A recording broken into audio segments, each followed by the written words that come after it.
చాలాసేపు మాట్లాడాం, చాలా సంతోషం అనిపించింది. వచ్చి ఆశీర్వదిస్తామని మాటిచ్చారు.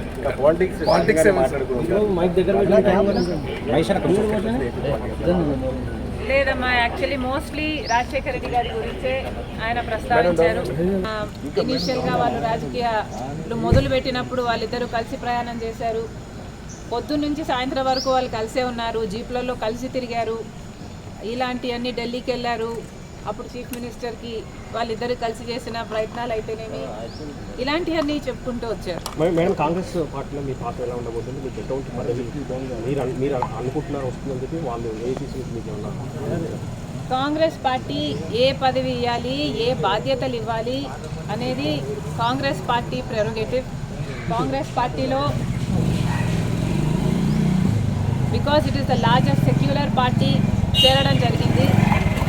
రాహుల్ గాంధీ గారు ప్రధానమంత్రి అయితేనే మన దేశానికి మంచి జరుగుతుందని, కమ్యూనల్ వైలెన్స్లు తగ్గుతాయని, రాజశేఖర రెడ్డి గారే రాహుల్ గాంధీని ప్రధానమంత్రిని మనస్ఫూర్తిగా చేసుకోవాలి అనుకున్నారు. కాబట్టి అదే జరగాలి, అది జరిగితేనే మన దేశానికి మంచి జరుగుతుంది అని చేరడం జరిగింది. ఇంకొకసారి చేరిన తర్వాత వాళ్ళ చేతుల్లో మనం పెట్టుకున్న తర్వాత వాళ్ళు ఎలా ఆదేశిస్తే అది నమ్మకంగా చేయాల్సి ఉంటుంది.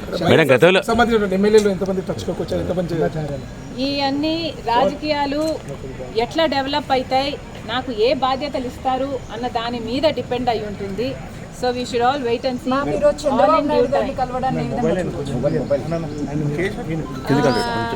చంద్రబాబు గారిని చూడడాన్ని ఏ విధంగా కలవడం ఏ విధంగా చూడొచ్చు అంటే, మామూలుగానే ఒక ఫ్రెండ్లీ ఎన్వైరన్మెంట్లో అందరం చూస్తే బాగుంటుంది. నేను లోకేష్ గారు ఒక ట్వీట్ నాకు రిప్లై చేశారు.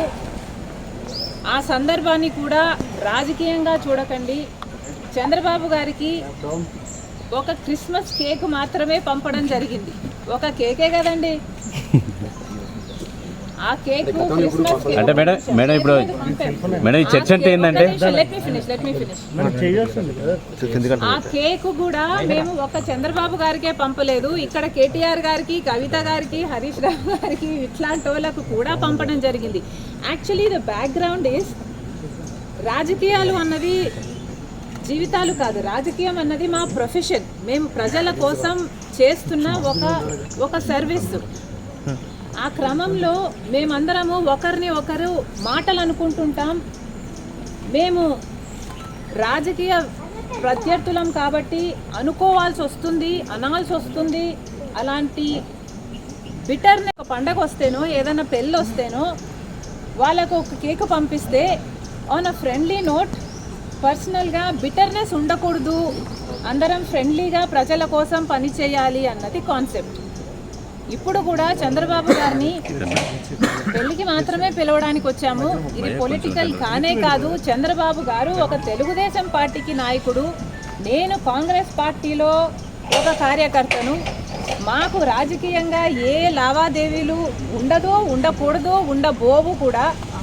రాజశేఖర రెడ్డి గారు కూడా తన సొంత పిల్లల పెళ్లిళ్ళకు కూడా చంద్రబాబు గారిని ఇన్వైట్ చేయడం జరిగింది. చంద్రబాబు గారు కూడా రావటం జరిగింది, మమ్మల్ని ఆశీర్వదించడం జరిగింది. ఇదేమీ వింత కాదు, విచిత్రం కాదు. సో దీన్ని ఒక ఫ్రెండ్లీ ఎన్వైరన్మెంట్తో చూస్తే అందరికీ. కాంగ్రెస్ పార్టీలో మనం పెట్టుకున్న తర్వాత కాంగ్రెస్ పార్టీ ఏ బాధ్యతలు అప్పగించినా ఆ బాధ్యతలు నేను నమ్మకంగా చేస్తానని ఆ రోజు చెప్పాను, ఈ రోజు చెప్పాను. మేడం, ఫ్రెండ్లీ రాజకీయాలు మేడం, మీరు ఫ్రెండ్లీ రాజకీయాలు కోరుతున్నారు. ఇప్పుడు అంతా ఫ్రెండ్లీ రాజకీయం ఉందా మేడం? ఒకవైపు మీ సోదరుడితో చంద్రబాబు నాయుడుకి వైరం ఉంది, మీరేమో రాజకీయాలు అలా ఉండకూడదు అంటున్నారు. ఎట్లా మేడం? Not condoning anything. ఇలా ఉన్నాయి రాజకీయాలు అని నేను మీకు చెప్పనవసరం లేదు, మీ అందరు కూడా చూస్తున్నారు. కానీ ఫ్రెండ్లీగా ఉండాలి. మనం అందరము కూడా ప్రజల కోసం ఉన్నాం. ఏ వేదిక అన్నది ప్రజలకు తెలుసు. ఏ ప్లాట్ఫామ్ని మనం ఎంచుకున్నా, ఏ పార్టీని మనం ఎంచుకున్నా, ఉన్నది మాత్రం ప్రజల కోసం.